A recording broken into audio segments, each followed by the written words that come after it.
Right. Well, welcome to Looking for Mom's WildSea actual play, Wind and Thorn. I'm ShallowLines, the Firefly, and hopefully you'll have fun with us as we find this story in the world of WildSea. And I'm going to go around the table just to introduce the players and their characters, and we'll get started. So, Andrew, how about you go first? All right. Hello, my name is Andrew, another GM here on Looking for Mom. Happy to be a player, finally. I've been meaning to play in one of Gene's games forever, and I'm so happy that's WildSea. So yeah, that's me. And how about Amber? A-Dub. Yep. A-Dub, Amber, whichever. My name is Amber. I've played a few on a few games here on Looking for Mom, and I'm really excited to play with all of you guys. I haven't played with any of the three here before, so this will be new and fun, and I'm also looking forward to playing WildSea. All right. Bandy. Really looking forward to WildSea. Know some of the folks here, new to some of the others. Looking forward to getting to know everyone very, very well. Love sailing ships, so may lapse into a little bit of minutia or too much detail about sailing ships, but hey, that's me. We did forget one thing. Oh, characters. And who are you playing? What are they? All right. We'll step back a little bit, retcon. Sure. I will be playing Otz-Za, a Mothryn Mesmer. What is he called? Rootless. Bit of a wanderer, bit of a dreamer. Has a little bit of difficulty differentiating sometimes what is real and what is not. Loves to smoke his hookah. Finds peace and some semblance of calm, I suppose, when he is in his little cupula. I'm not quite sure if I'm pronouncing that right. You pronounce it wherever you want. On the ship, especially designed for him and his little smoking where he retreats too often to contemplate. All right, we're skip back to Amber. So I will be playing an Ardent Shankling Alchemist, whose name is Erwen, or Wenny for short. Wenny, that works. She is young, she just turned 20, and she is out on her sort of pilgrimage voyage from her clan. It's a sort of rite of passage that everyone in her clan goes through when they hit 20 years old. And she has a little bit of something to prove, maybe something to bring back to her clans once she's finished this mission. But she's young, she's bright-eyed and bushy-tailed. She is really, really into bugs. She's kind of obsessed with bugs. And she has what looks to be like a snowy white macaque companion, and she goes everywhere with him. His name is Ronald, and they hunt for bugs, basically, and other components that she can find to concoct some unusual or maybe dangerous or maybe other things, alchemical creations. All right, we'll go back to Bandy. I'm going to be playing an Ironbound anchored Navigator and named Flot-Sam. Now, what's interesting about the Ironbound are they are constructs of ship wreckage. So they're sort of an amalgamation of the soul of the ship, but I'm playing my Ironbound character that he has little bits and pieces of the soul of the crew that died when the ship broke up, when his body broke up, because the ship is Ironbound's body, so to speak. So little bits and pieces will hopefully pop up every now and then, different personalities, perhaps different souls speaking. Flot-Sam is the navigator of the ship, or he channels some of the knowledge that he gained through getting to know the different crew on the ship. He's considered an old salt, so hopefully you have unique knowledge with regard to ships and the setting. So, all right, great. And last but not least, Lucy. Hi guys, my name's Lucy. This is my first time ever doing an online game, so I'm super excited. I'm playing a character who is a Ketra armor-clad Tempest. Her name is Zavara Kylan. She came into this world in kind of like a close-knit family, but had some secrecy about her, and she kind of was shunned for that secrecy, and she was encased in amber, and she has lost most of her memory, and for some reason she was scooped up by a ship, and that's where I'll leave it for now. So we're going to start. You all are on the Compass. It's a ship of opportunity, or that's what the crew calls it, at least. The Compass rises along a swell in the Tangle, and you sail along the edges of what's called the Blossom Shoals, which is eddies, flowering trees and vines that dot the outer rim of what's called the Deep Down Trench. It's a wide scar in the verdant sea that just dives all the way down to the bottom of darkness. And the Compass is traveling toward the spire called Thol Alum. Its other name is called the Sentinel. Some say if you sail too close to the Deep Down Trench, you can look all the way down into the darkness of other under eaves, but only really fools and the adult consider that reasonable endeavor. And then as you're aboard, Otz-Za, Flot-Sam, and Irwin, a shout goes off. A cry sings out from the Nest Watch, which is high on the main mast. And out in the distance, close to the Deep Down Trench, there's this glint of sunlight blazes off amber. And then an impromptu course change is called out, and finally a grating sound of the hull as the Compass shuts engines and drops anchor and settles just outside this mass of amber. The quartermaster, whose name is Beanox, is a huge ectus. He shouts out orders, and these reaching mechanical salvage arms reach out and grab this piece of amber and pull it from the tangle and drops it on the deck. The amber is twice the height of Beanox, and Beanox is pretty large as it is, and it's golden like the sun's. It's a prize waiting for investigation. Captain Tanagan Tanaka, known as TangleFang, stands next to the wheel on the elevated aft portion of the ship, just watching. She's an old gal opportunist, but more commonly called a pirate, which perhaps all of you are too. You catch a gleam of multiple glass orbs and gems she's placed in a number of empty sockets for replaced eyes she's lost. The right side of her body has been ravaged. Half her face, her left arm, and her left leg are no more. Her left leg has been replaced by this mechanical contraption that clanks and scrapes with every step. And she has a double-barreled pistol tucked into the belt of her kilt and a high, frilled-necked, mostly white regal shirt. Beanox peers past the haze surface of the amber and gives the captain a look, and captain just shrugs. He yells out, "There's something in it, Captain." TangleFang shrugs for a minute. Beanox's voice yells out and points at Alwyn. "Time to earn your keep. Yeah? Come, Alchemist. Your people ply the dark under Tangle." All right. Well, yes, I suppose. Do you mean for me to actually, carry this thing down here? What? Oh, no, what do no. want You me to should. do? It's already on the deck. Just, is it dangerous? There's something inside. Of course. She runs over, excited. What kind of specimen might we have? She peers in. Is there any sort of translucency to this amber? It's a little bit hazed. It looks like it came up from underneath the tangle. It's scratched and hazed. But as you peer in, because Beanox can't really see as well, you put your face next to the amber, and there's a person inside. A person. Everyone. Someone is in here. I think her instinct is to hope that nobody just tries to smash this thing, because she's like, if we smash it, whoever is inside, that could be quite dangerous to them. So she's like, gently, everybody, gently. And then she's gonna maybe go around knocking on the amber, seeing if there's if she can she hear a weak spot? Okay. Maybe? What I'm gonna have you do is make the first roll. And the roll is to decide how good you're at giving orders. And Beanox yells out, and he looks at Otz-Za and, "Navigator, you, Otz-Za, old Mesmer, come help Alchemist break this person. She says there's a person inside. Come help her." Somebody say break something?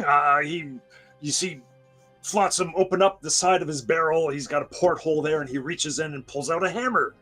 I'll break something. Whoa. That's easy, boy. All right, this is delicate work. Light hands is the touch. So let's see for this. Yeah, so what's going to happen is I'm going to have you make a roll, Erwin, to Okay. decide how much benefit you're going to give to Otz-Za and Flot-Sam to break this thing out without damage of whatever that person is inside. Okay. All right. Let's see here. Okay. And did I say So- Wenny's name right? Erwin. Okay, Erwin. Yeah, I don't think anyone called her Uh-huh. Wenny yet, but Erwin. Yeah, nobody. All right, Yeah, Erwin. but I would assume if I've been on the ship for a little while that I would have probably made it standard, like just call me Wen or Wenny. That's fine. But let's see here. Okay, so I'd like to use maybe instinct for my edge. Okay. Sort of like I've collected lots of specimens. I can see maybe that this takes a bit more delicate, of a delicate hand or nature to work with. And then for my skills, I think, I have 2 marks in study. I think that's reasonable. Okay, so it's like I'm walking around this piece of amber, studying where I think there might be some weaknesses where we could kind of tap into instead of just heavy fisting this. And then I think you could use a resource if you wanted, or even any of your aspects, or if you wanted to use it. Yeah, you don't have to. Right now you have 3 dice, study and instinct. I think maybe I'll have Ronald to join me since he's always at my side. Okay. And I'll tell him to, Ronald, just give a hand, a hand, a foot, a tail, whatever you can, help with. So he's kind of like, maybe there's a little crack and he can put a little a little pin in it so somebody can, maybe Flot-Sam can like hammer a pin that he finds a crack in or something like that. Okay. We'll see if this works, but let's see.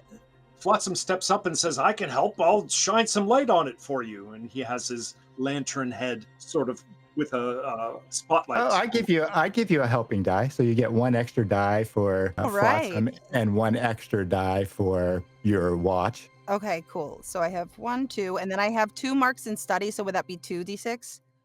That'd be 5. 1 for Flot-Sam, his light shined in, and 1 for your monkey. 2 for study and 1 for 2 for study. And then 1 for instinct.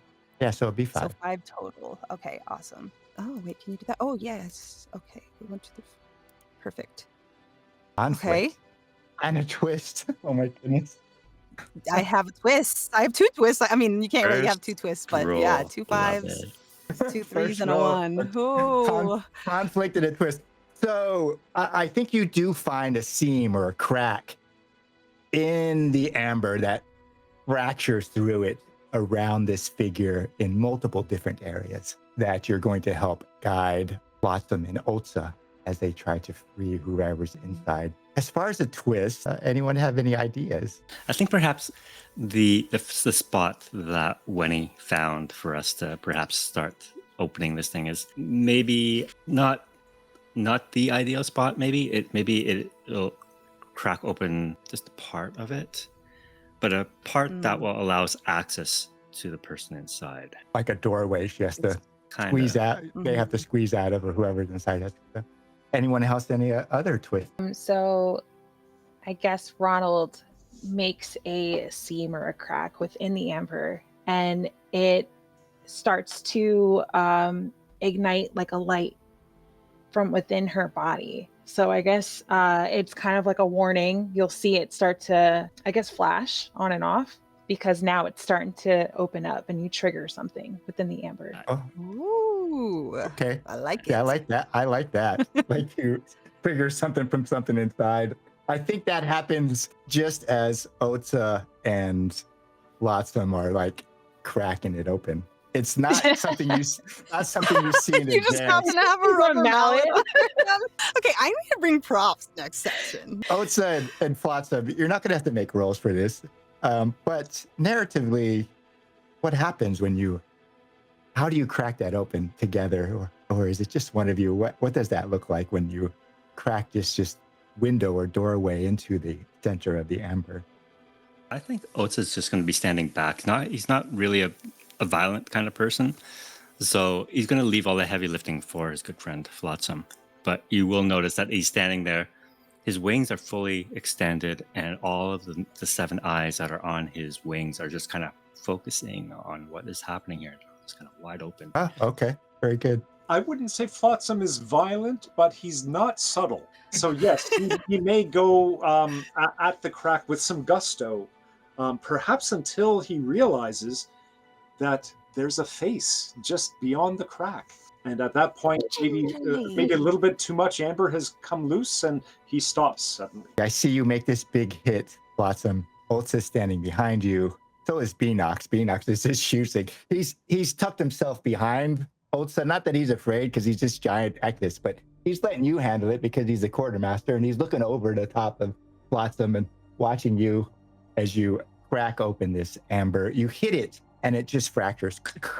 And a front kind of facet just falls off, leaving this kind of doorway, exposing this figure. The opening probably is just on the head and the upper torso, but the opening probably ends around her knees. And what do they see, Zavara, when they open up the amber? A, what do they see? And B, what happens with that flashing? So they see a Ketra. So you'll see she's kind of palish pink, and she has little to no color on her face, but you see tentacles coming down her back. In the center of like her shoulder, like near her shoulder to elbows, you'll see Rorschach ink, like just stuck in one spot.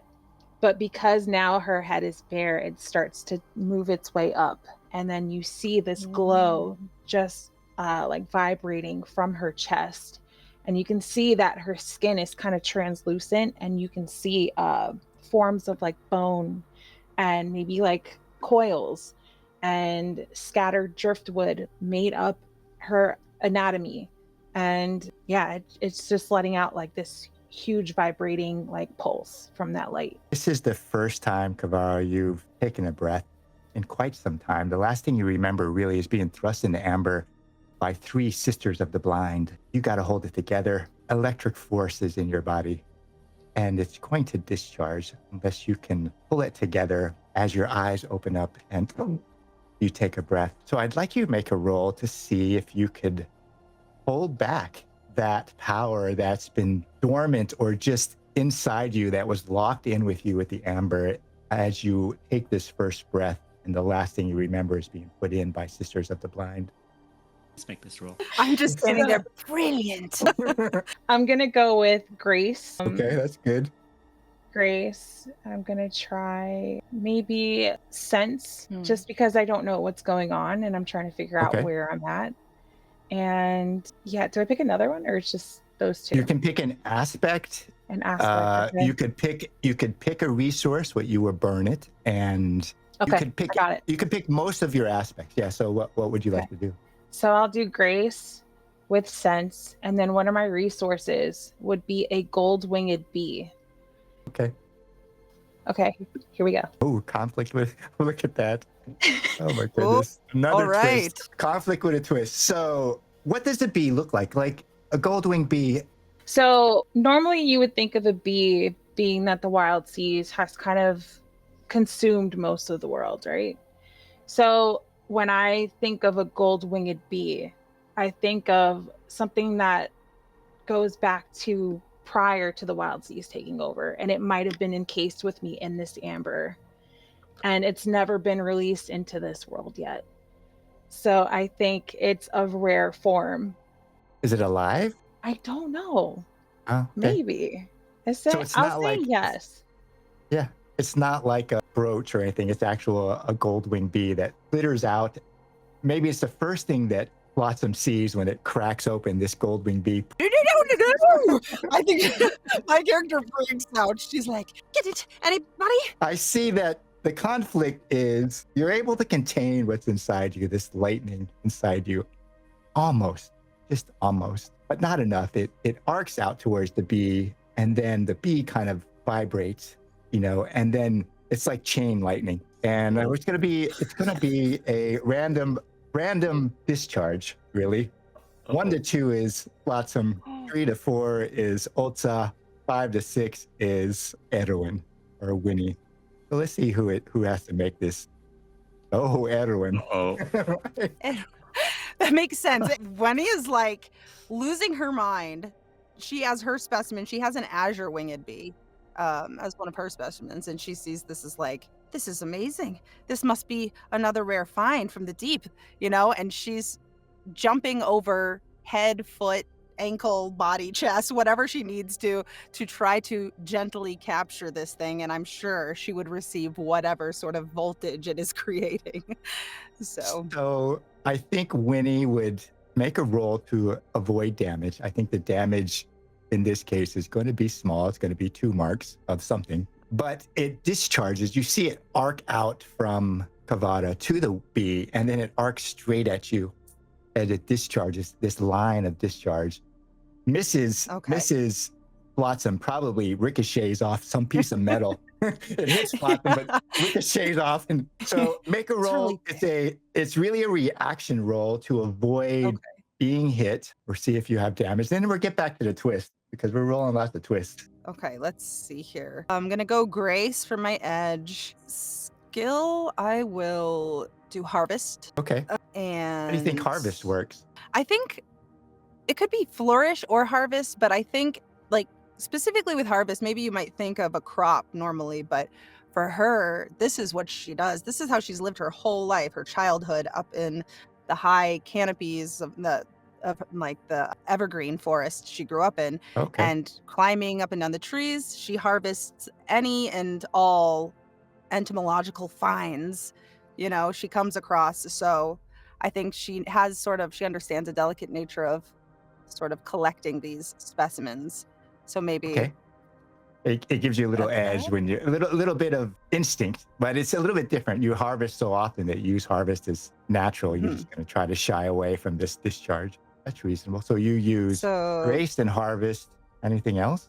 I don't want to necessarily like lean on Ronald too much, but I think maybe if he saw this sort of electrical sort of thing, he might try to intercept. But I also don't really want to do him damage, so I'll say no. I just got 2d6. Okay. So, ooh, bad. Oh no. She's only thinking of the specimen, not the pain. Right. I think the damage to you at present, Wenny, is that you just don't move quick enough, and you hear those voices inside you. The length of your ancestors, like, you should have done better, but you didn't. You should have been able to move, but you didn't. It's this whisper of disappointment. And I'd have you mark a mire. I'd have you mark your mire. Ooh, okay. Pretty early. We were using mires, but I'd have you mark a mire that doesn't necessarily do you damage, but everyone sees it. It sees this little arc of electricity.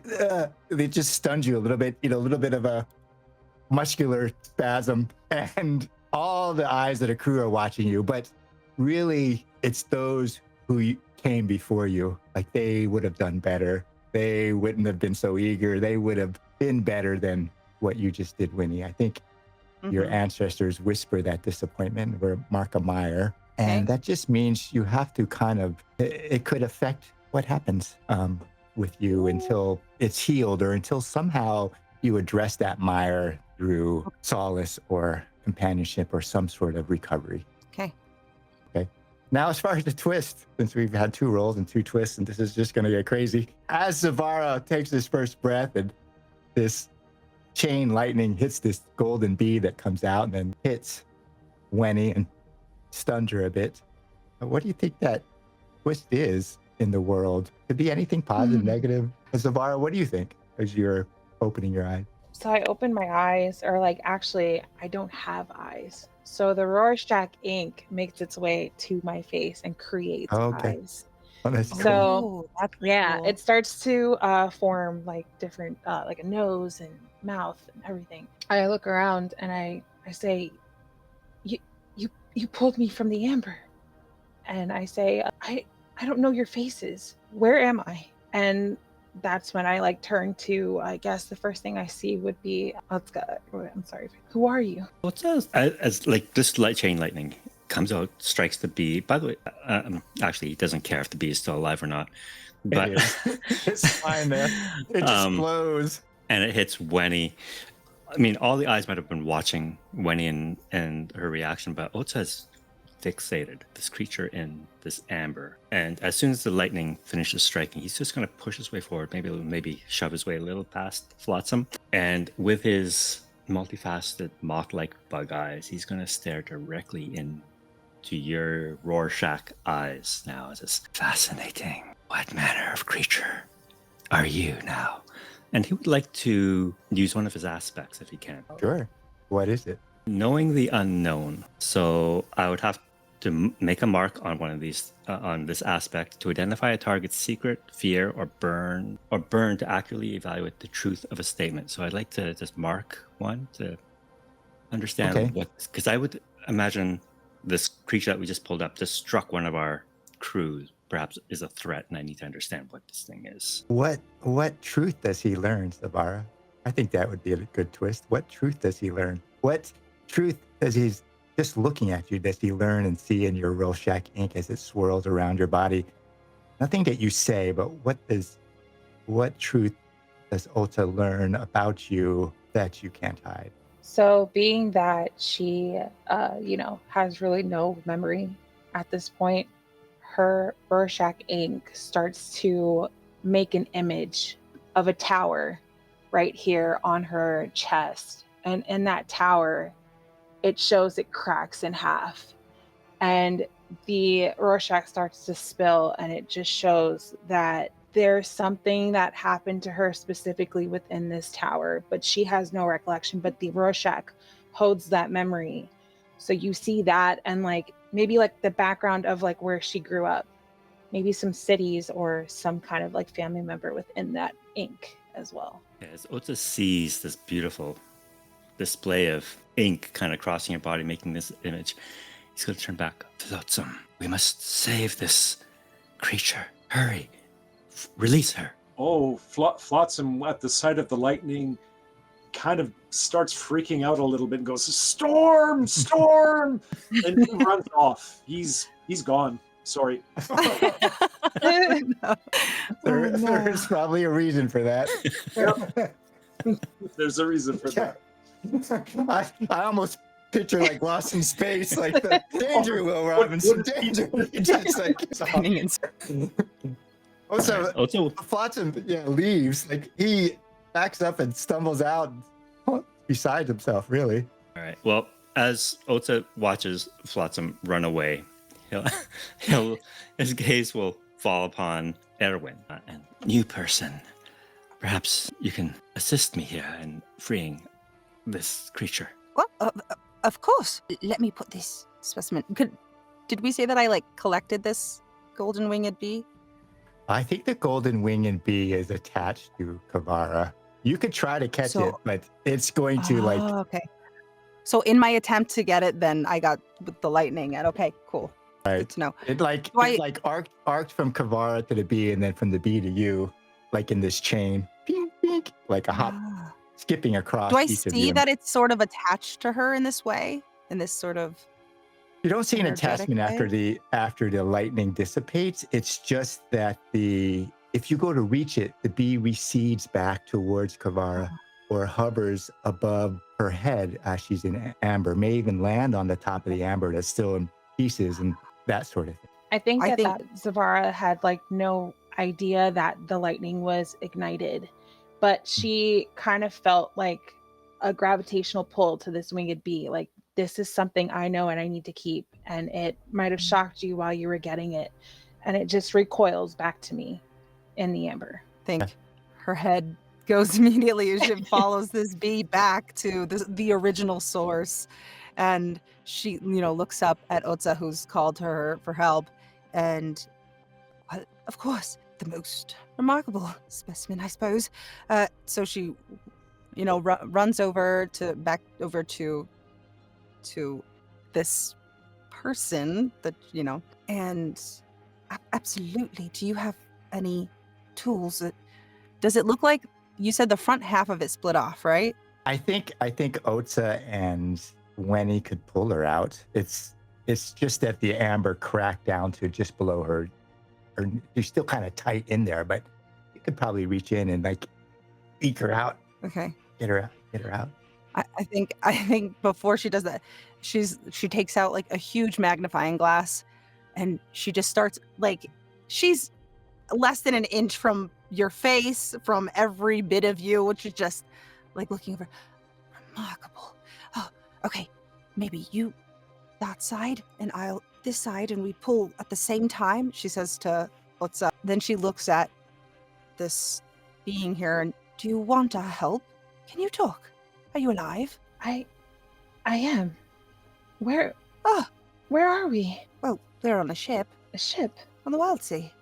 Of course. Something's missing. Yeah, the darkness is Oh. missing Zavara. Has she ever been in the sunlight? Yeah, no, she hasn't. Oh, that's interesting. Yeah. So I'll say something's missing. Why is it so green and bright? Oh, absolutely.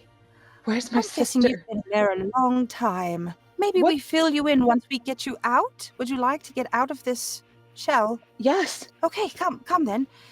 She'll go to one side and look at Otz-Za to start gently pulling at the same time. Maybe we can help her out. Grab the other arm. As Wenny and Otz-Za are pulling out this Zavara from her amber cocoon, you can call it a cocoon. Flot-Sam, you retreat in a manner of urgency, and you retreated back to the aft of the ship, and you don't realize it, but suddenly there's a strong hand on you, and you look down because the captain, TangleFang, is shorter than you, and she's not looking at you though. She just has grabbed you and is looking straight at Otz-Za, and Wenny removed Kabar from the amber, and she says, Navigator, get a hold of yourself. I will have need of you at the wheel. It is about your time for helm watch, is it not? She had a little bit of humor behind her voice. Are you afraid of what's in the amber? Not in the amber. More about the lightning. Yes. What is it then? Well, when I used to be the SS Samuel Breach, their ship was lost in a great electric cyclone storm. So electricity is not something that I'm particularly fond of, but I'll take the ship's wheel. So memory then. Navigator, memory? Memory. Some memories are best to bury. Some memories are best to keep. Perhaps you bury this one. I wouldn't want you to get jittery in a storm while you're piloting the ship. Can you manage that, Navigator? My best, Captain TangleFang. She lets go of you. Doesn't even look at you. Hasn't shifted her vision. Hasn't moved her gal, half head with all these baubles and many eyes. And she walks towards the amber. You can hear her come, but just this clanking and dragging of her one mechanical leg. And just as Otz-Za and Wenny get Zavara out, he is about as tall as Zavara. Zavara stumbles out, and probably Otz-Za and Wenny have one arm underneath arm, and the captain reaches up with her one hand because she doesn't have an arm on the right side, and she just cups Zavara's cheek. What is your name, girl? My name. Zavara. Zavara is my name. At least you remember the good stuff. Otz-Za, and you, new girl, take her downstairs for a rest. We must pilot to the Sentinel. He needs a little bit of breathing. Perhaps you two can help. Before we leave, Otz-Za is going to linger just a moment by this amber cocoon that's now kind of shattered on the deck. He's going to scoop down and pick up a chunk of the amber. Okay. And he's just gonna start sucking on it like a hard candy, and he'll follow them down. There's a purpose behind this. The captain watches a little bit, but Captain Tanaka has seen a lot, and you rarely could tell what a gal's emotion is, especially this old pirate. It's like she's taken in everything around her at once. Very quiet, can't really tell her. She just watches you do that, Otz-Za. Head maybe cocked to the side a little bit, but nothing else in her glittering eyes as you put that amber in your mouth. Oh no.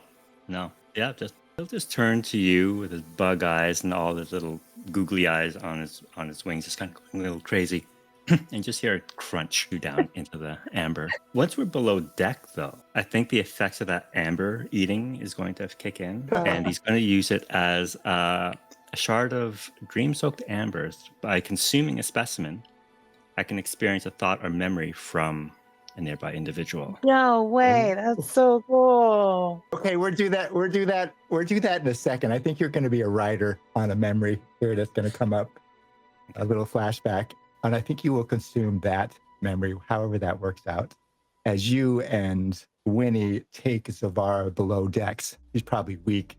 Who knows how long it's been since she's been in that amber. You've heard of Amberclad, but maybe they're pretty rare, and you've never really broken one out of amber before. Just heard the stories. This is probably the first time for all of you to have breaking out. And you, Zavara, and Wenny go below decks, maybe partially dragging Zavara because she's very weak, below decks to recover. Up top side, Flot-Sam is at the wheel taking his watch's helmman. And it's only him until the captain comes up onto deck. They weigh anchor and the shout goes underway to get underway. The amber is kind of cleaned up, and then oddly, the crew start to place crates and barrels around the ship on the port and starboard side. Some of them take an axe and hammer and shatter a couple of them. Flot-Sam doesn't really know what the heck's going on. Grain kind of comes out and lentils and maybe scavenged metal, but it's just a weird thing. And the captain is sitting up there with you and not really watching. Binox, the quartermaster, is really giving the crew its orders to do something to the top side of the ship to set up the deck. The captain is standing just in front of your right side, maybe a couple steps in front of the wheel, Flot-Sam, and you hear her voice float back. It's this gravelly, rough voice. Have you helmed this ship to the Sentinel before, Navigator? Have I been on this ship before? You see her head shake. No comment comes back. I imagine you have not helmed the ship to Thol Alum, Flot-Sam. Oh, I was a ship before. You were a ship. Do you think you remember being to this fire of faceted basalt? We may have come past it a few times in the many journeys of the past. Okay, you have some memory of it. You see maybe that memory overlap as you pilot through the Tangle. The Thol Alum is also called the Sentinel, is this pillar of faceted basalt that's cracked that rises well above the Tangle. And it rises out of the haze because it's summer, so there's heat and there's a bit of a haze and updraft from humidity, and it rises out of that distant haze. Along the southern base, you have a memory that there's a trio of well-made piers. They're screwed in or piton to the basalt, and then they come out and they're attached to the Tangle around it, this trio of well-made piers. And as the crew is bringing up crates and barrels and smashing some of them, the captain looks at you and says, well, Flot-Sam, you must navigate it to the pier side. He looks at you, goes, oddly, they are empty. That is odd. That is odd. But here is what I want you to do. Bring her in heavy, flip the second pier just after the starboard side, have her roll on port side, and put her belly up just briefly. We'll be ready for it. You think you can do that? Aye, aye, Captain. Coming in heavy. You ever crashed a ship before into a pier? I've been crashed myself. She kind of turns around. She goes, Navigator, your job is to answer my questions. It doesn't seem like you got that down. Have you crashed the ship before? No, not me. Not me. Well, it's always good. It won't be the first time you crash the compass. It's best to do it on purpose the first time. Maybe my first time at the ship's wheel, though. Yep, at this ship's wheel. So, Flot-Sam, the captain has just asked you to crash the ship into the pier. A very odd order, necessarily, to speak. You're just going to do that, follow orders with no question. Aye, aye, Captain. All right. What we're going to do is forget the Flot-Sam's roll to see how well he Crashes off. crashes the ship into the piers of the Sentinel or Thol Alum. On purpose, it seems, for whatever reasons. But what we're going to do is a little montage, little flashbacks about each character. We'll start with Zavara. Zavara, when was the first time you cast lightning in the dark? Whoa, that's a deep question. Okay, I think it would have to be when they realized how powerful I was. and they tried to take me away from my family. I cast a huge lightning storm that they could not control because they tried to pull me apart from everyone that I loved most. And because that happened, they wanted to kind of get rid of that to avoid any way of being detected or giving up, I guess, where we essentially like build our community. You So, were pretty young when it manifests. yeah, I was at a young age. I was with my sisters, and something rumored within the community about me not having control over it. And they did not like that. And I think that's when it kind of reached higher ears, and they were like, we got to get her out of here. And my initial reaction was to defend and not have control of what was happening. And that's when it happened.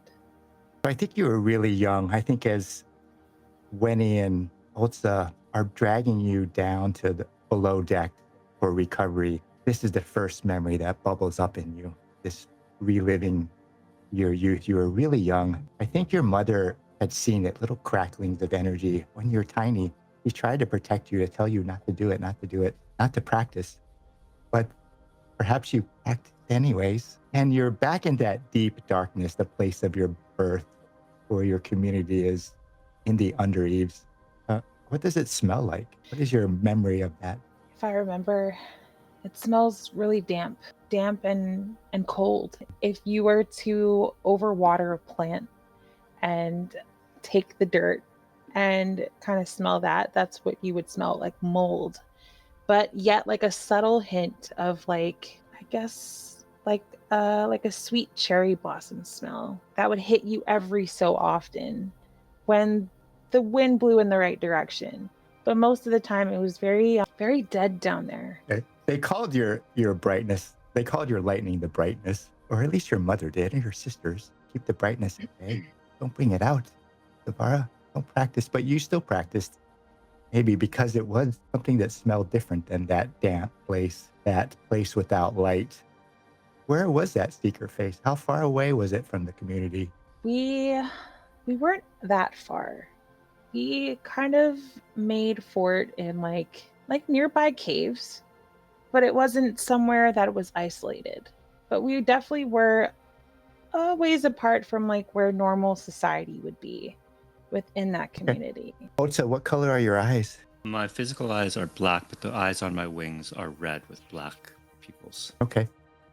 So, Zavara, you remember the shadow. This shudders through the great darkness outside, this static undulating dance, and this huge eye, red with black edges, bigger than you are, watching from that darkness as you practice or hold your lightning, your brightness by yourself. It's giant, just on the edges, as if your brightness called this huge thing from the under eaves. It looks like, when you eventually see it, the eye on Otz-Za's wings, it's huge in scale, it shimmers, but eventually you're found out. How did that happen? Why did the Sisters of the Blind come and shove you in amber? What was the danger?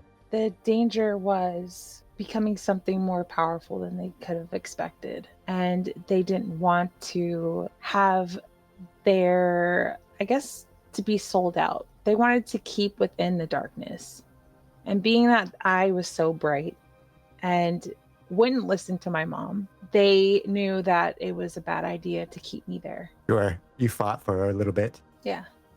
As you're fighting the amber is before you, you got 3 Sisters of the Blind trying to put you in amber. And that huge eye, that huge thing that you called in the dark, its voice of this immense thing wells in from the surrounding darkness, the surrounding deep. It is full of anger. It's terrifying.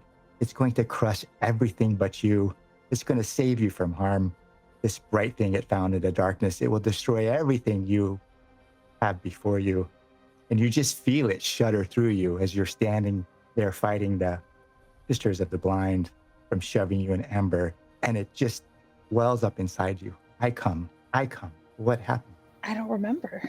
at that point. I think at that Okay. point, I start to fight and I'm releasing lightning at the same time, but then it reaches a certain point where I start crying and I call out for my mom and I'm scared and everything gets dark and I don't Okay. remember it. So I'd like you to take the whisper, the taboo of light.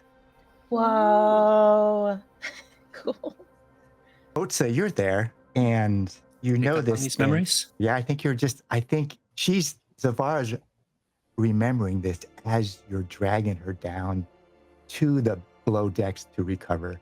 And your physical touch with her and eating that, you are present in that memory, almost as if you're watching, almost if you're there. You can smell the deep, you can smell the fetid nature of it, you can smell the dark, you can smell the cherry blossom, and you can smell the brightness of her lightning, and you feel that huge thing's voice well up in front of Zavara or through Zavara, that it's coming. She doesn't really remember, but you're standing there watching the end. What doesn't she remember? As this is happening, you see physical, like not physical tears, but the Rorschach ink start to kind of fall down her face as she's crying, but has no idea this is happening. I think as she is encased within this amber at this time, at the end of things in the deep, what memory she has blocked out. Would you like me to say that? Because I don't know if I want to tell Zavara. Sure. Like, this is a moment where you could discuss among each other or hold that memory to yourself. I would give you the whisper, the watcher in the dark, or the watcher in the deep, and it's specifically related to Zavara, some connection with that last moment. It is a pretty heavy moment that you see what happens at the end, but she doesn't remember, and that may take a little while for us to work through, rather than deciding on the cuff when I hit you with something bigger than expected. No, because this actually fits very well. Because as these memories hit him, as he's chewing on this hammer, that last crunch, he just kind of pauses in his tracks while Erwin continues to guide her below. He just stops, and all you hear from behind you, Erwin, is him whispering, "Brightness, I have found her." Oh, okay. All right, I think, yeah, Wenny's just. we're going to move over to Wenny. That was cool. I got chills. Good job, Andrew. That was really cool. Yeah. Ooh, I'm excited to see what happens with that. Mm-hmm. So we're going to do a flashback with Wenny, or Arwen. Wenny, you're on the deck of the Compass for the first time. Your breath is heavy from running down the dock because you had to catch this last sip at the single ramshackle pier of your community. You look around, your eyes are catching up. The crew is rough. They begin to place barrels along the starboard and port side with weapons and cutlasses and sharpened staff and things that wouldn't really be on a merchant ship, which is what you thought this was in the first place. And this ship's engines shudder to life and pulls away from the pier. And this big giant active Spinox starts to take down the merchant flag from the flag line. And there's an open chest of many flags are stuffed in there in all disarray, all different colors, all different things. And he's taking down this merchant flag as you're pulling away from the pier. And he looks over and he says, "Welcome. No standing about. Might as well start earning your keep. I be Bingnox, quartermaster. We have no trouble from you, yeah?" Absolutely no trouble. No, none of any kind. I'll get my things put away. He puts the flag in the thing and things. He goes, "Good then, come. The captain will wish to inspect you and decide if you stay or go. You could call her captain if you have any sense, or you could call her TangleFang if you have something else," he says with a slight smile. So TangleFang or captain. Okay. All right. After you. She's just gonna be all bright and cheery following this large member of the crew. Oh, well, I was told you had a laboratory. Who told you that? Oh, I think it was that wonderful moth guy, the Mothryn. Oh, okay. Well, yeah, sure, but no trouble. And he's huge. He starts walking you down the ship, and you go under the pilot house, down some stairs, and you come to the captain's stateroom. And Enox is this huge. He has to duck a little bit so his head doesn't scrap the top, and pounds on the door. Bang, bang, bang, bang. And you hear the captain's voice, "Come in." And he opens the door to the captain's stateroom and then just kind of pat you on. In you go. In you go. Okay. Thank you.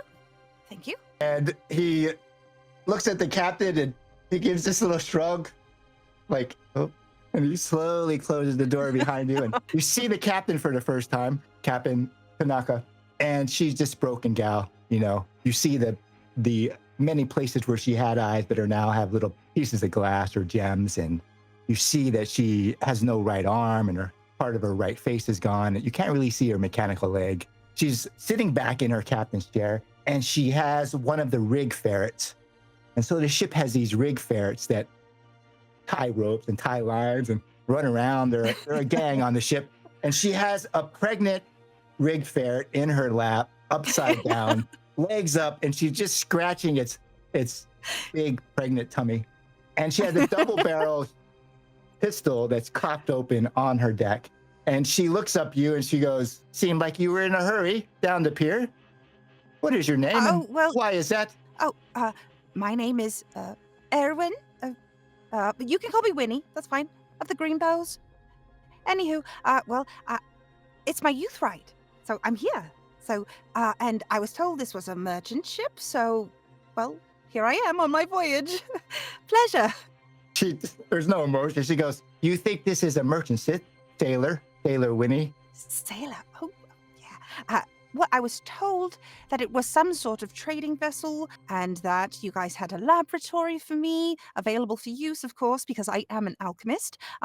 Alchemist, and I like to research, study, all those things of that nature. And I love the natural world, and I see that you have many of these things here, along with this little ferret. And then she goes to the ferret. She's like, "Can I pick?" No. She goes forward. Oh, Step back. Oh. She looks at you and goes, "I am TangleFang. Do I look like a merchant captain, Sailor Wenny?" well, with respect, I'm not sure I know what a merchant captain should or would look like, but maybe. Shakes her head, scratches the rig ferret. "Sailor Wenny, we are an opportunist. I am TangleFang. Certain you have not heard of me," which is either a good or a bad thing. She rubbed her head. And then you hear the ship. She grabs this tall ironwood cane, really carved cane, and she reaches out and she hits a line. And then you hear a bell go off up topside. So she hits this line a few times and a bell goes off above. You can hear it, little tinkling bell. And then you hear the engines cut off.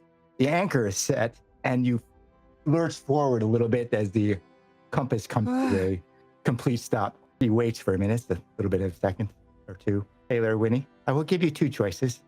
This is no merchant ship. We are an opportunistic. Some places, perhaps yours, maybe even your mother knew what you were getting into, because I have no idea why she would send you on this, our last ship in the pier, to board us. Surely she knew. But we are a piratical vessel. You understand that?" Well, I sort of, I guess I do now. Right. I was running late. There's always things on the way. When you're on the way to somewhere, there's always things to look at. So, of course, that's what happened this morning. And here I am, late, but that's okay. I'm on a ship. I'm on a vessel. Forward motion is, I guess, progress. So I'm happy to be here. If you'll Good, have me, of then. course. Sure, you have a choice. You could stay or you could walk.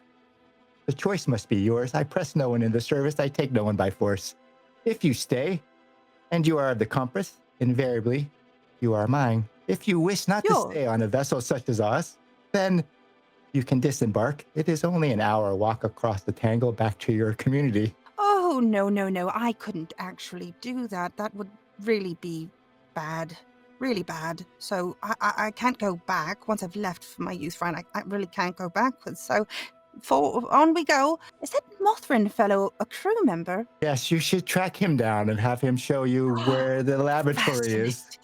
I have so many questions for him. This is going to be Good. lovely. I think this is going to be a wonderful time. Let me know if I can be of service, of course, at any time. Really. Sailor Wenny, I do not let you know if you can be of service. I order you to follow what I tell you to do. Are we in agreement? Right. Fully agreed, Right. Captain. I think the Mothryn is probably in the smoke shack the cupola. Ooh. But I'm sure he will show you where this laboratory is. And when you find it, perhaps you can show me too. Oh, you don't know where? Sure thing, Captain. We're off to now. We're off to wherever the seas take us at the moment. I have not decided.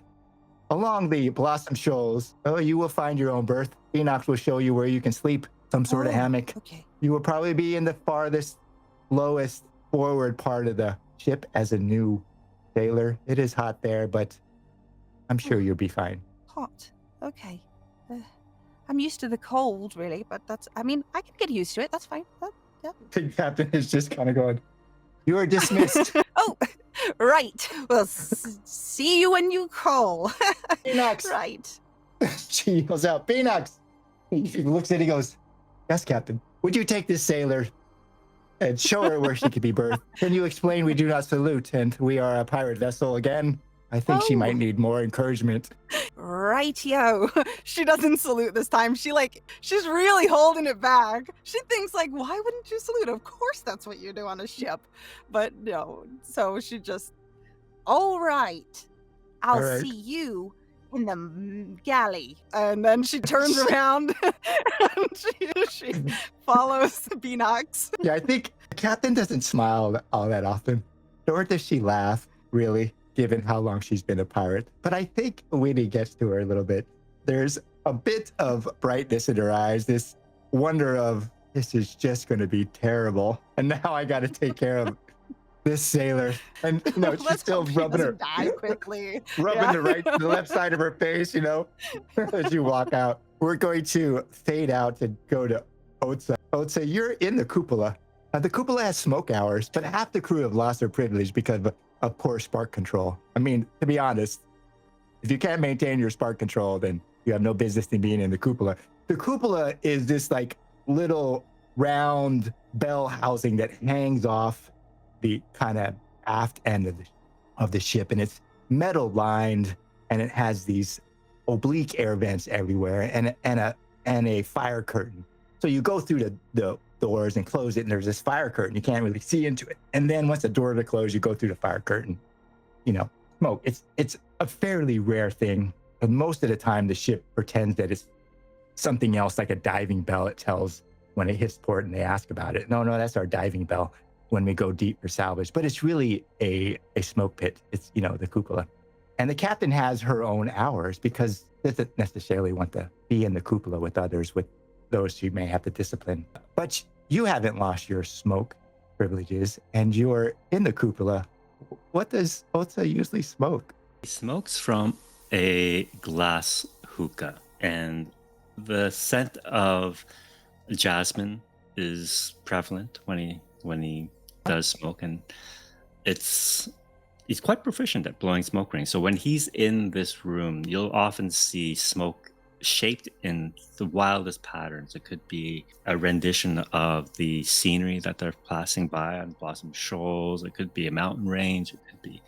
It could be a tree or a leaf or something. He has very good control over the smoke that he blows, and he uses it as a sort of meditative tool to just kind of sit, smoke, and think. And that's, if he could, he would spend almost all his time in this room. I think you're in there and you hear the captain coming.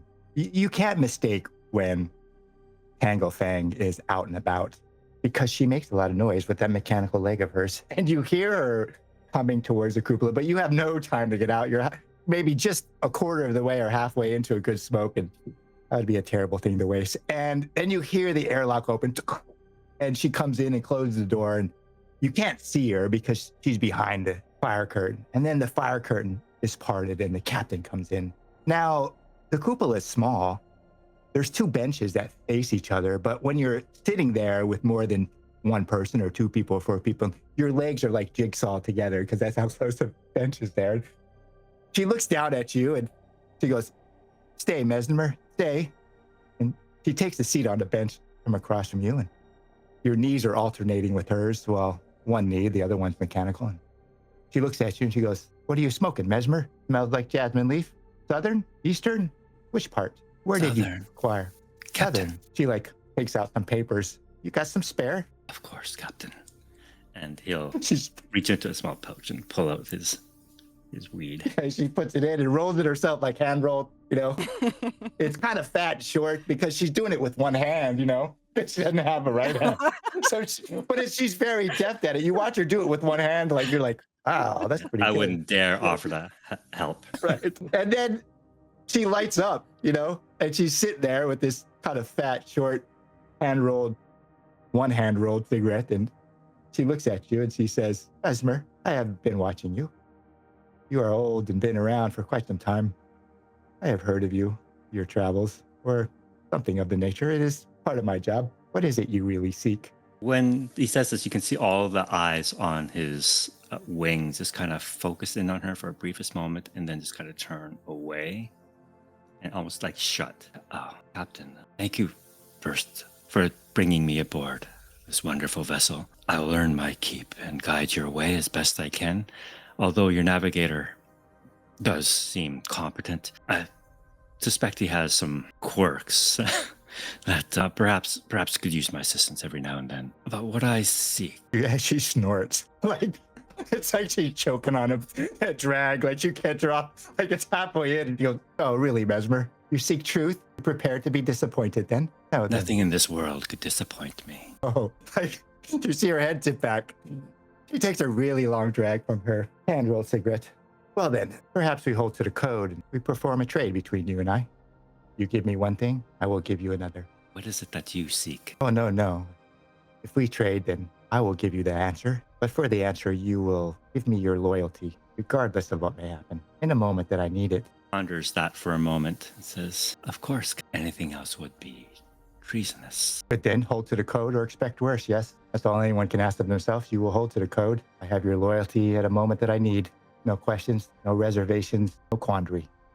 Questions. You can see him itching, trying to probe her mind by holding himself back. He says, Captain, if I may be so bold, I will agree to your terms if you answer one question of mine. Oh, that is reasonable then. If I have you. What is it that you seek? Perhaps in my service to you, I can help you find it. I'm hunting for a means to rectify deceit. Otz-Za, a failure of the code, perhaps. But if our roads cross, I will have your loyalty in that moment. I lost you there for a minute. Of course, Captain. Right? You just sit there smoking with the captain. It gets quiet.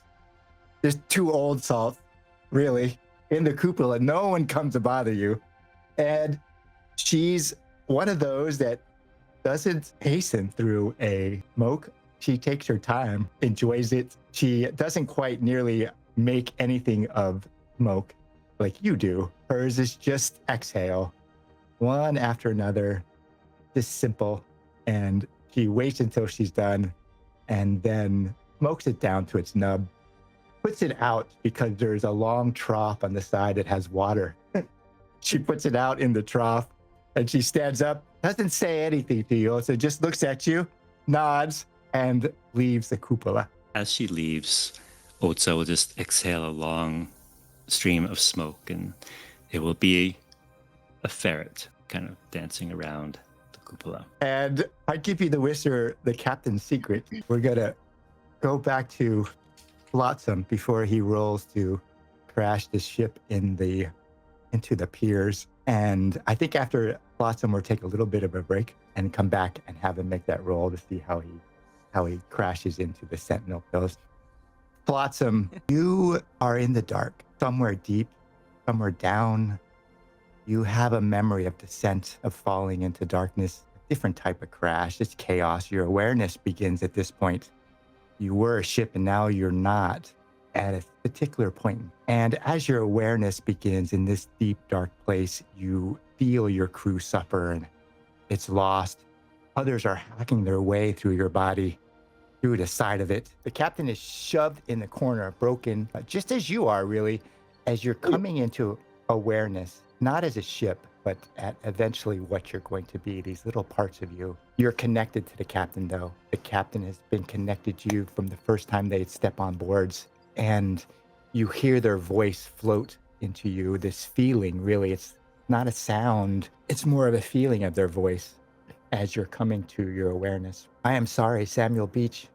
I have failed us. I failed all of us. No, Captain Maroon Macaw. No, it is I that has failed.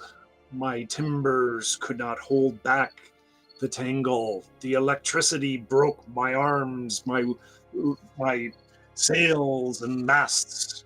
It's me that failed you and the crew. You feel a little confusion. Are you called the captain by name? I was filling in because I actually had the name. Right, but you use a name of a captain.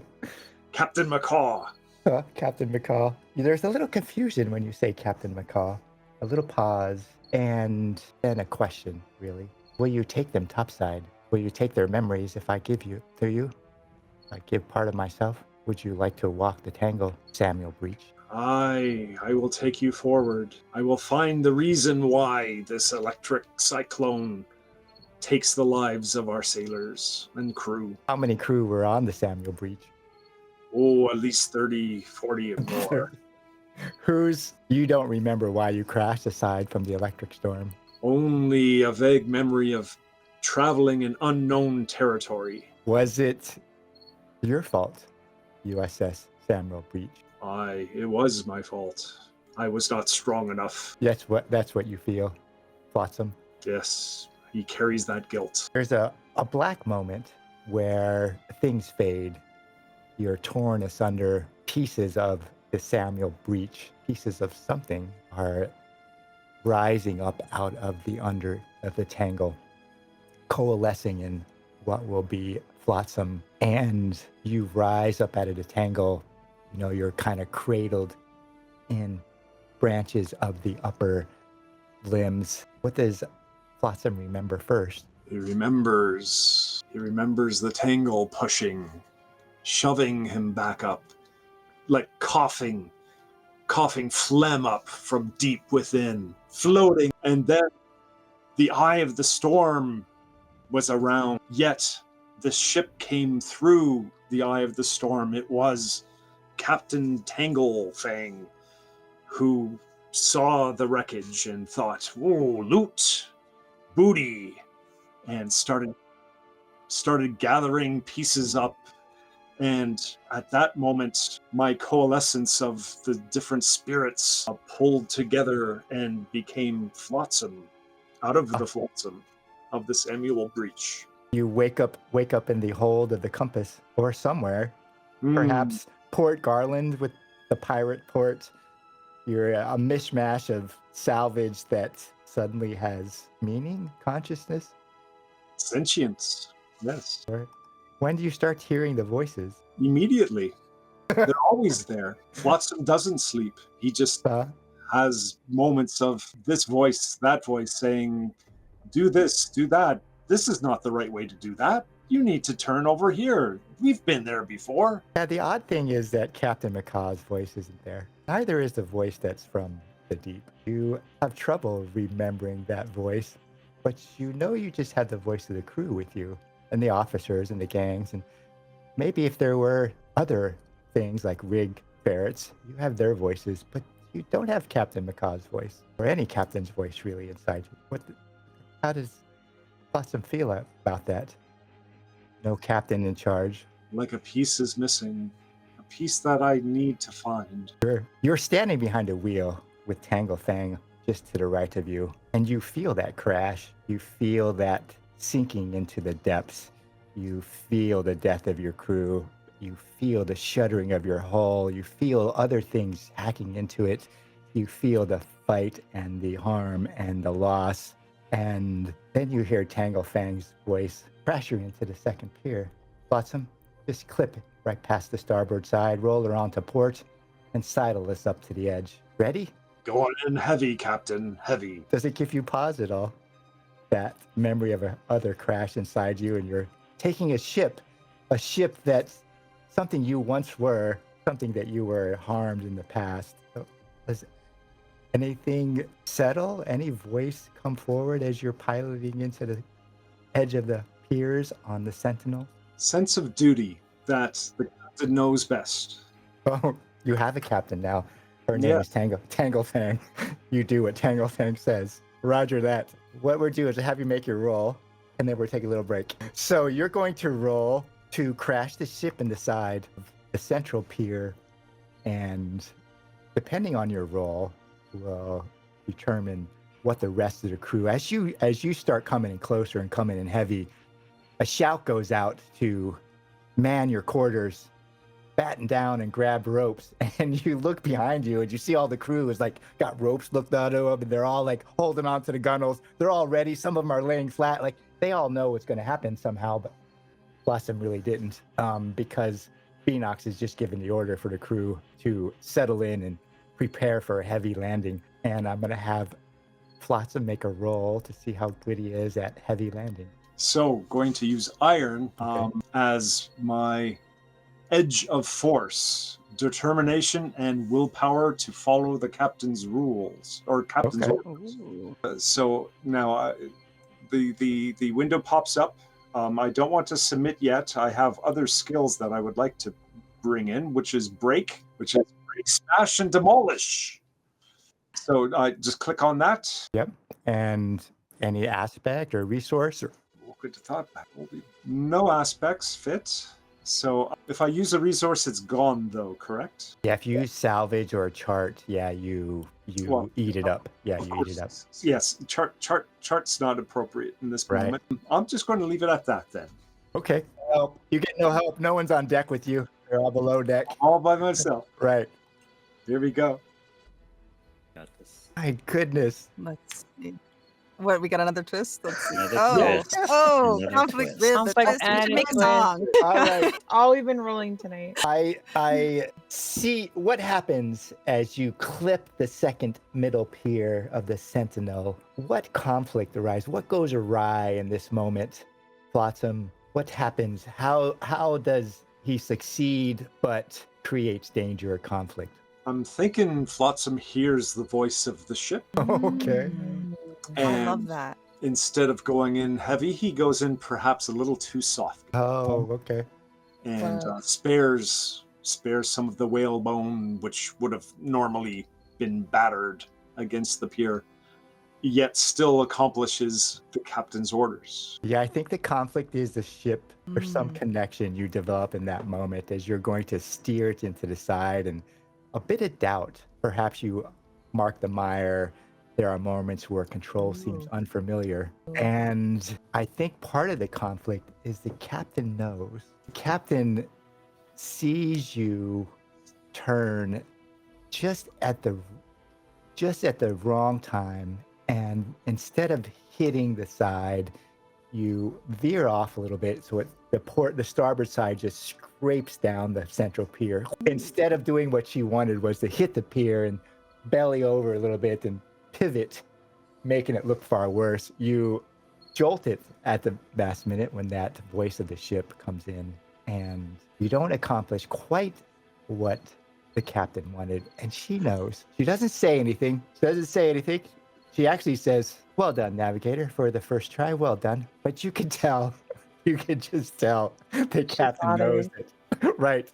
That you the last minute had a change that on appointment. And I would have you mark that mire. There are moments where controls seem unfamiliar.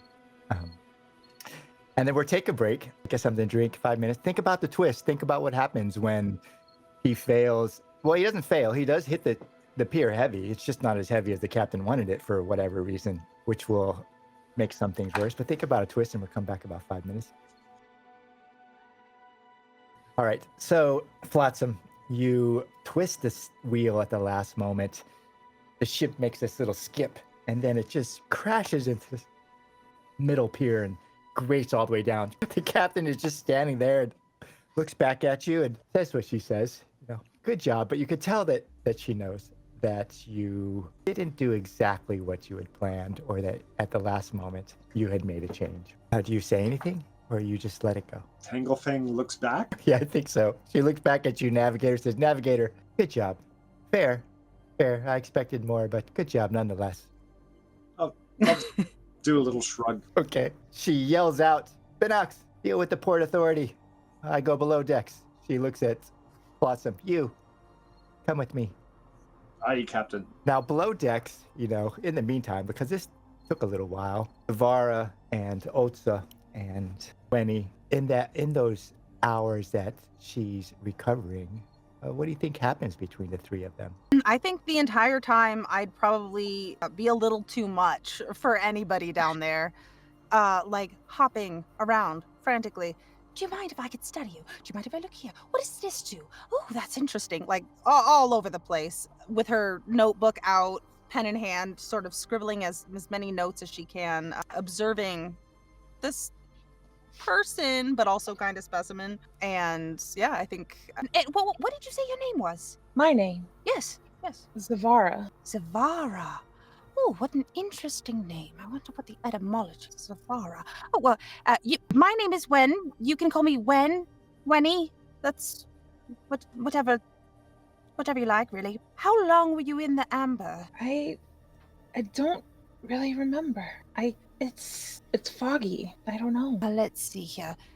Were there ships at the time that you were encased? Ship. Sort of trying to triangulate a date of some sort, just... What's a Ships ship? like, what we're on right now. We were excavating you, actually. We found you in the deep. Fascinating. This is a ship? Well, yes. It Oh. moves through the WildSea. The WildSea. Right. I only know the dark. You only know the dark. Like the Yes. deep down dark? If that's what you call it, yeah, yes. I have no idea. I need to write this down, okay. I have heard some things, but no, you couldn't be from that long ago. There's no way. What do you know? I've just heard tales, things, and you are... Forgive me if I'm being a little forward on this. You are Ketra, are you not? I am, yes.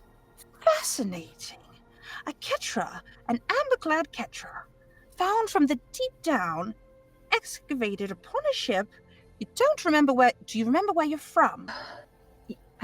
Yes, I believe so, yes. I don't know the name, but I know that I remember my sister and seeing like a flash of light, maybe? You see like all this Rorschach start to spiral in circles and start to kind of bring back a memory of any sort that could resemble the name of her town or where she grew up from, but nothing seems to come to like fruition. So she has no idea. I'm not sure. My dear Wenny, this poor creature has gone through so much. You must be terribly confused and disoriented. Perhaps we should give her a moment to collect herself before we interrogate her. Yes, of course. I'm so sorry if I overstepped my boundaries. Well, that would give me plenty of time. I have lots of questions for you, Otz-Za. I haven't gotten to it this week lately, and I already wrote them down. Would you like some space? I look over to Zavara and ask. I think I'll just watch for now. Thank you. Yes, and of course we are on a sort of vessel that you don't really have knowledge of. If you have any questions, come to any one of us. I'm sure we can answer something for you. But for now, maybe it is best you rest. A ship is what you called it, correct? More or less. I mean, I suppose I'm not the best person to be asking about ships and the ship life and all these sorts of things. I am quite new here, but there's a lot of people here that will be able to answer that for you. Okay. Yeah. All right. Okay. Do you want something to eat or drink? To drink would be lovely. Yes. Wonderful. I'll be right back then. And then I look over at Otz-Za. Don't go anywhere. I have a couple of things I need to ask you. Be right back. And then I just kind of run off to go get some drink for our guest. Okay. I sit down and I'm kind of just feeling my chest and making sure that everything is where it's supposed to be. Because although I am just out of this amber, it feels that something's missing. And I can't tell what it is. So I look over to Otz-Za and I say to him, "You ate my amber. What? Did I see that right?" Terribly sorry. It's a bad habit I picked up recently. Okay. Are you all right? Oh, my dear, I have never been better. I'm a little taken aback. I start to grab onto I have a piece of metal armor onto my shoulder that kind of came with me. And I start to go over it with my finger. And engraved in the metal is a lightning bolt strike. And I start outlining that lightning bolt. And I just rock back and forth and just sit there in my thoughts. Has Zavara ever seen a Mothryn? No. So I think that's why she's nervous and doing this, as trying to keep her anxiety intact, because she doesn't know what's happening. I guess it's kind of a way to keep the lightning or at bay out of in a situation where she's not okay. Not saying that she's intimidated by the Mothryn, but she has no idea what he meant by that statement. So she's just taking it with a grain of salt and trying to relax a little bit. I'd have you make a roll to collect yourself. A kind of off-the-cuff roll. You could use any edge or skill or aspect. You're just trying to settle, calm yourself, find some sort of balance. Everything is overwhelming. Okay, let me see. I'm going to do Grace, and I'm going to probably do... Ooh, this is so hard. Probably Delve, because I want to identify, I guess, what he is, but also keep my guard up. And then I will, I'm gonna keep that for now. Are we under the ship still? You're in the underquarters, down in the ship's quarters, in the hold or side, but where the crew goes. You see lots of hammocks strung out. Every place that a hammock can be strung out where the crew sleeps. You're probably sitting on a low hammock. They probably loaded you into a low hammock, not one in the second or third tier. It's close. It smells like ship and wood and, sweat and pirates. Okay. So, is it dimly lit in this room, or would you say pretty it's dark? Okay. Unless God. Otz-Za has some sort of bioluminescent. There may be, and it's daytime, so there may be an open porthole or something somewhere. It's not completely dark, but there's no candles or flame. Sailors go about the business in the dark largely.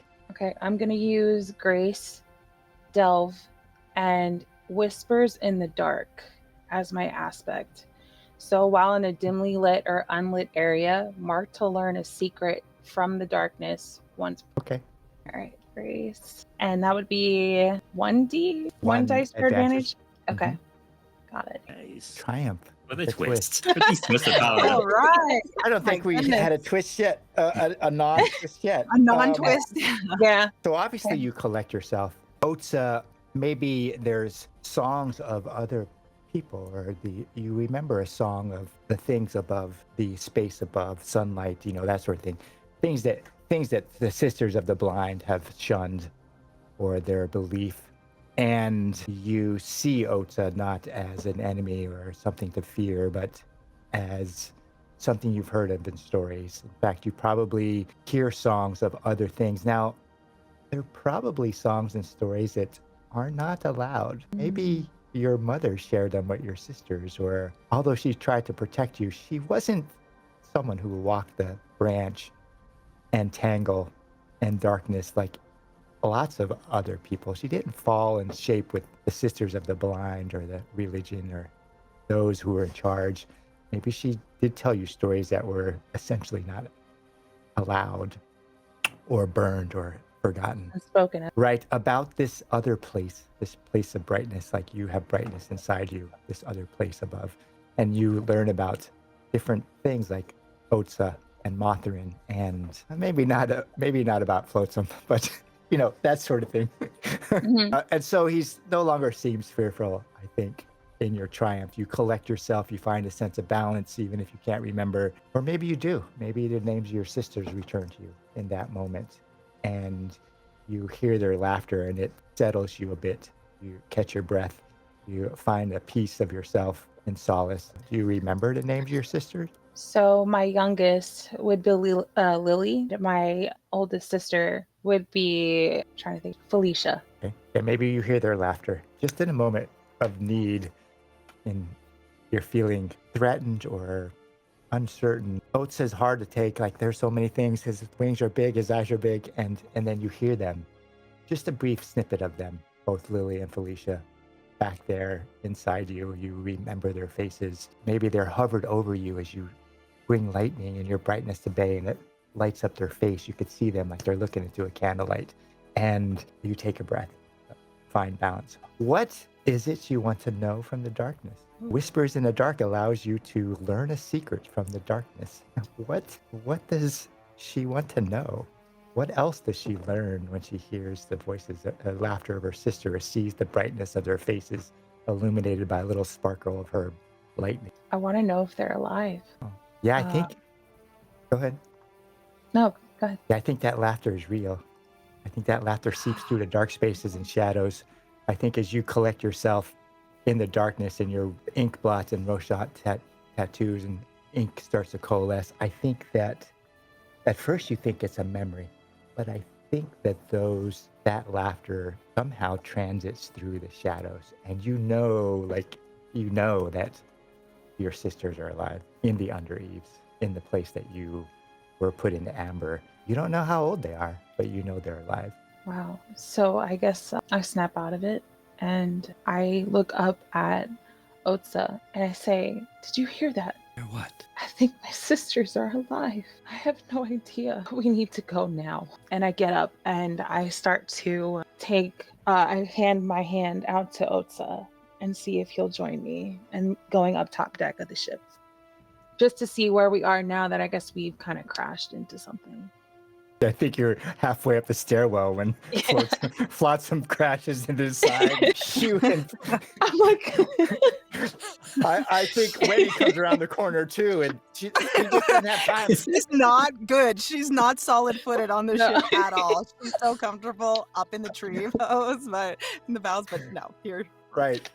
Flot-Sam crashes the ship into the side, like you all end up in a little pile at the base of the gangway, right? Then the captain, up deck side, has told Flot-Sam to follow him. And you guys are in a tangle, and you look up into the brightness, up the gangway stairwell, the wooden steps that lead up into the main deck. And there's the captain, just in shadows, outlined by the brightness of the sky above her. And she is a silhouette. Otz-Za, who do you see in that silhouette? Aside from the silhouette of the captain, I would see her at a different time, perhaps when she was complete, before her injuries. Right. Staring down the gangway with a cutlass in one hand and a double-barreled pistol in the other hand. Full form captain. Eyes all in the right place, glittering and bright. All of her eyes lit. And the Captain Tanglefoot in her full form before she lost the whole right side for some reason. What does Wenny see when she looks up at that shadow line by light? Before she sees it's the captain, she looks up there and sees this silhouette. I think maybe she sees like when you're a kid and you look into the dark and there's just sort of formless shapes, like you see a shape, but really you can't discern the true nature or form of it. Like She your looks out. imagination. Yeah, your imagination is starting to run wild. I think she looks up and sees sort of dark capes, fur-lined capes, or a cape, sorry, a figure in a dark sort of cape, just glaring down at her. No facial expressions, but she just gets the sense with a disapproving air. Okay. Like one of her ancestors from our stairs at the top of the steps looking down at her. Maybe one of her ancestors, maybe something else tied to the reason why she really feels she needs to prove herself on this youth, right? So Zamara, the voices of your sister are still with you in shadow, but then this dazzling brightness, and you see even less because you're so unaccustomed to the light, the sunlight, and then there's just blot of shadow at the top of the gangway stairwell looking down at you, and you just hear her voice come out. Are you practicing, girl? Who does Zamara see? I guess I see this, since the sun is kind of hitting, is it behind them? Red. You're looking up, essentially in a tunnel of brightness. Okay. Right? So I guess I'll see like hints of like flare of like light coming off of I guess her body, and I take it that she's one of mine, or maybe she comes from where, because I don't know who she is or what she looks like. So I see that maybe she has that glow to her, and I think she's a familiar like memory to me.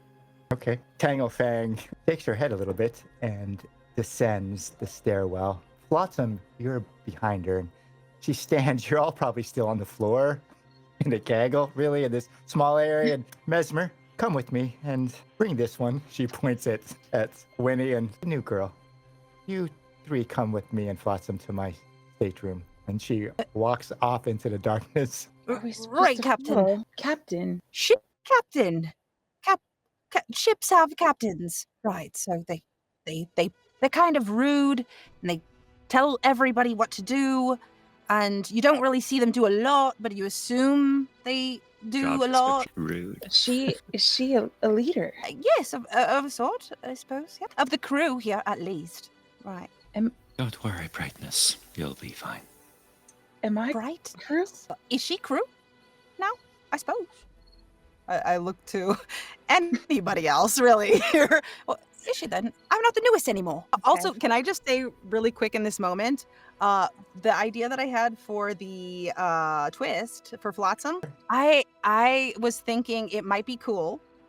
Correct me if this seems crazy or whatever, you don't like it, but I thought it might be cool that the twist for that would be that, so he managed to do what the captain asked of him, to crash it into the side of port, did it a little more gently than was asked of him.